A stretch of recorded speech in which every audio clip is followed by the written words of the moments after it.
Welcome to my channel. Please enjoy the video. I would hate to think that there is a deliberate decision made to exploit and capitalize on the works of an artist in this particular week, because her name and image was going to be a pivotal point at this trial for a man accused of doing some nasty things to young women, like artist who was 14 when she released her first single. Guys, I'm not going to say who posted this, but a celebrity posted this on their Instagram page. And in my opinion, this was a shot fired at Barry Hankerson, because on no regular other day before this trial, Barry Hankerson has not been seen or heard from or even speaking on his niece Aaliyah or her music, or even trying to pursue acts of bringing her music out to stream for the world. However, he claimed that his sister Diane Houghton did not want Aaliyah's music to be put out. This is a lie. Aaliyah's family has fiercely denied that she ever illegally married R. Kelly. But court records prove otherwise, guys.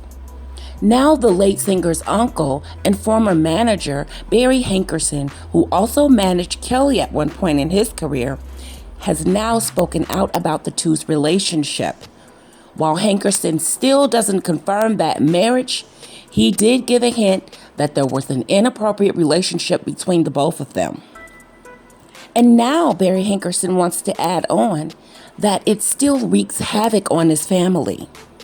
Barry Hankerson went on to say that Aaliyah's illegal marriage to R. Kelly still caused pain to his family. Hankerson began managing Aaliyah's career before she was a teenager.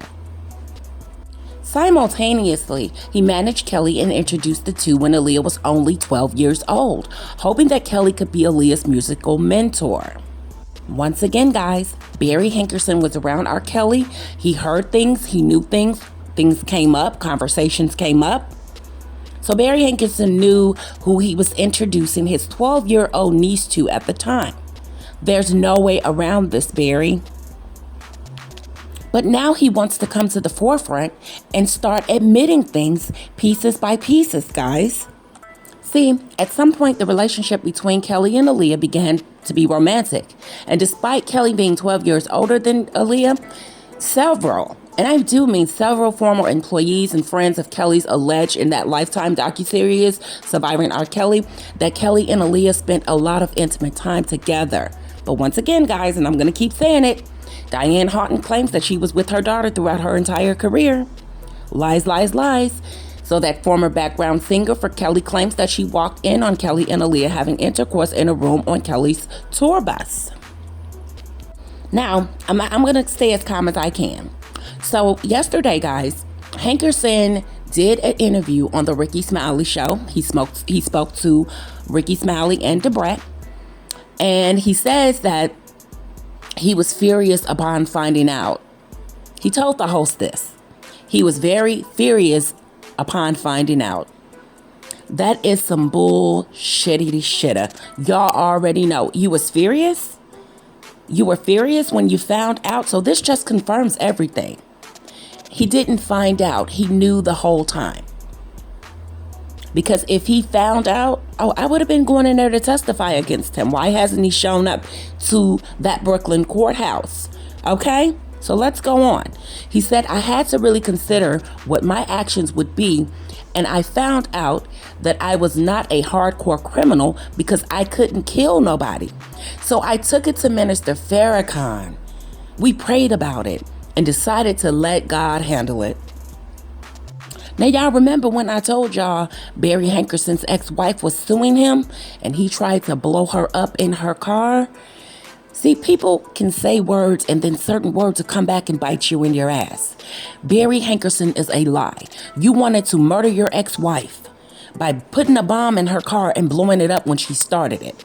But your blood niece was being molested and taken advantage of by a man you introduced her to? Well, a demon that you introduced her to when she was just 12 years old, and you didn't hold back?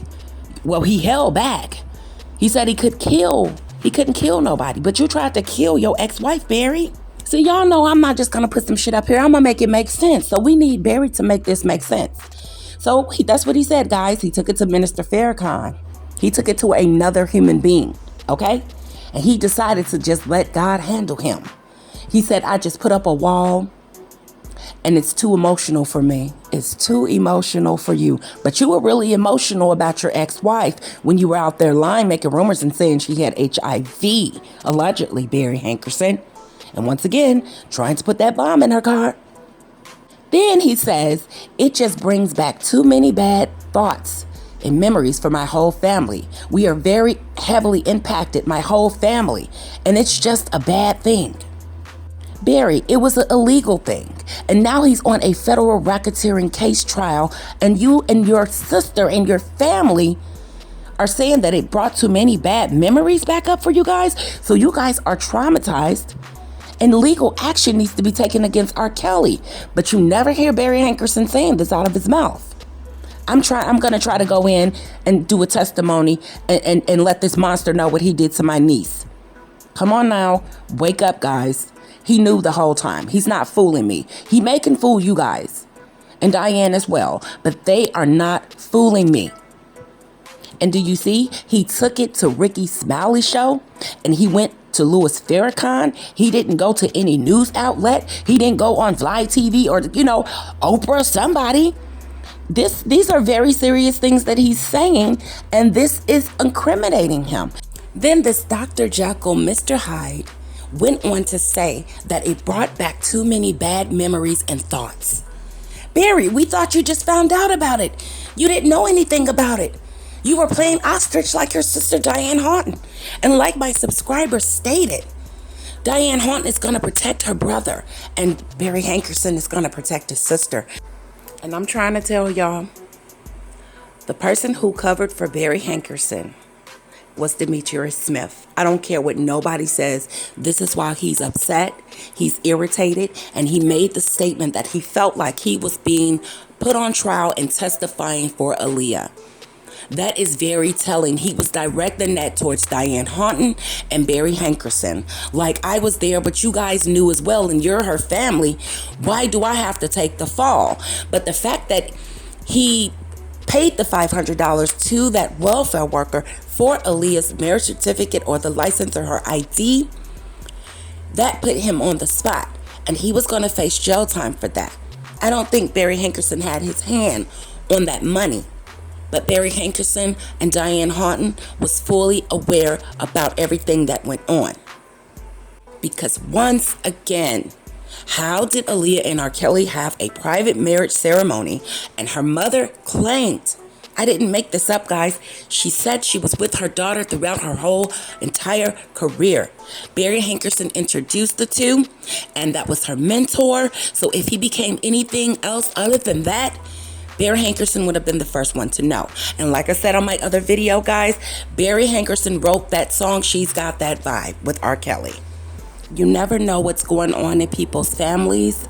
There's a lot of incest going on. There's a lot of child sexual abuse, a lot of abuse, a lot of mind control, a lot of brainwashing.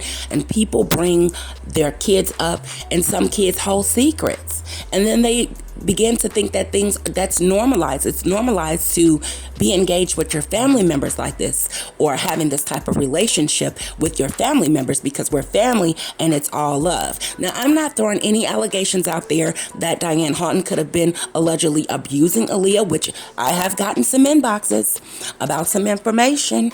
However, that's another story. And I'm not saying that Barry Hankerson even was fondling her or doing things to her when she was much younger before he introduced her to this man, R. Kelly, the singer, okay?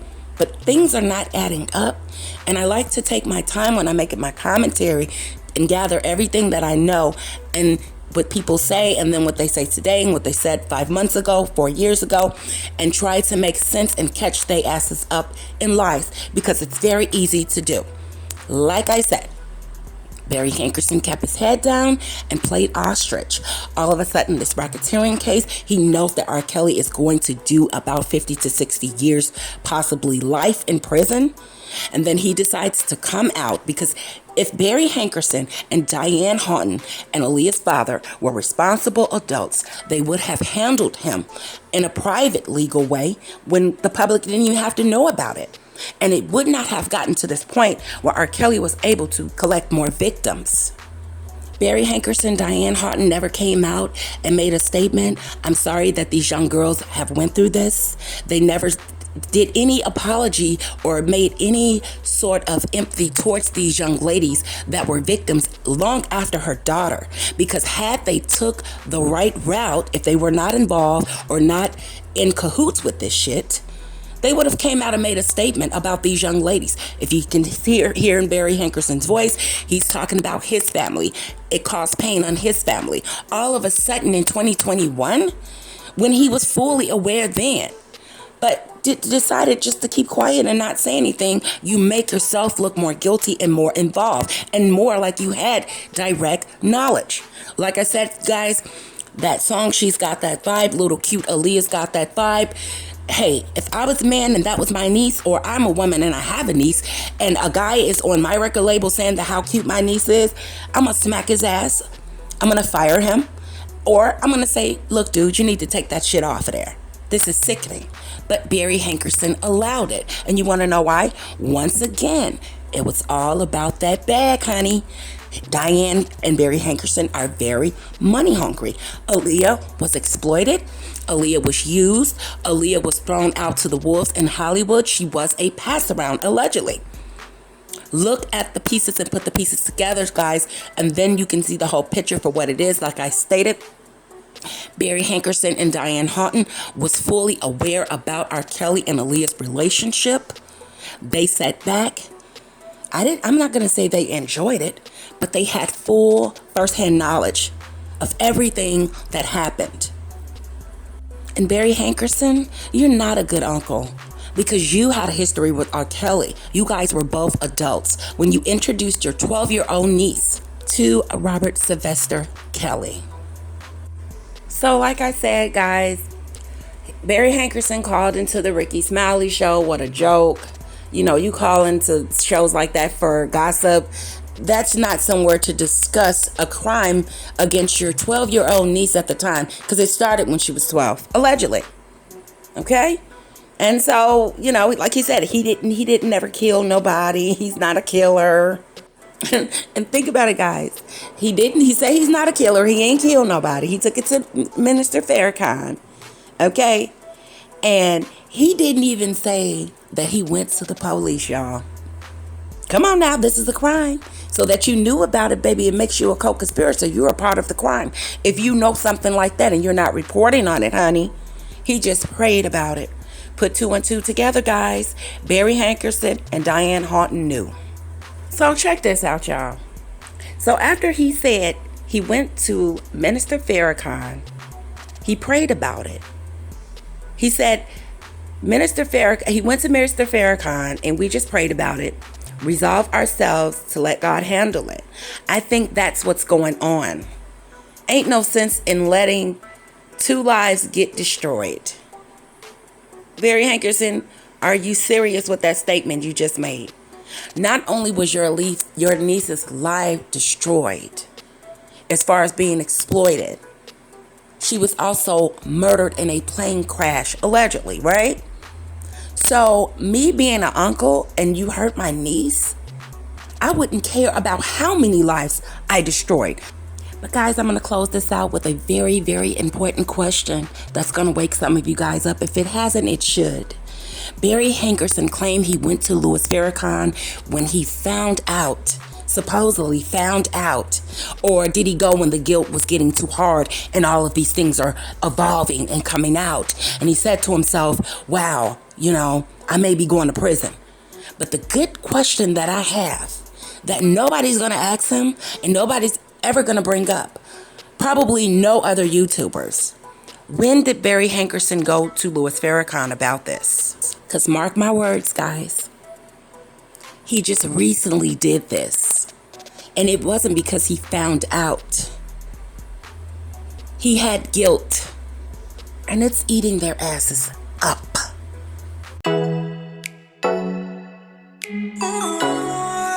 Hey guys, thanks for watching my video. Please be sure to like, comment, and subscribe. Don't forget to hit the notification bell.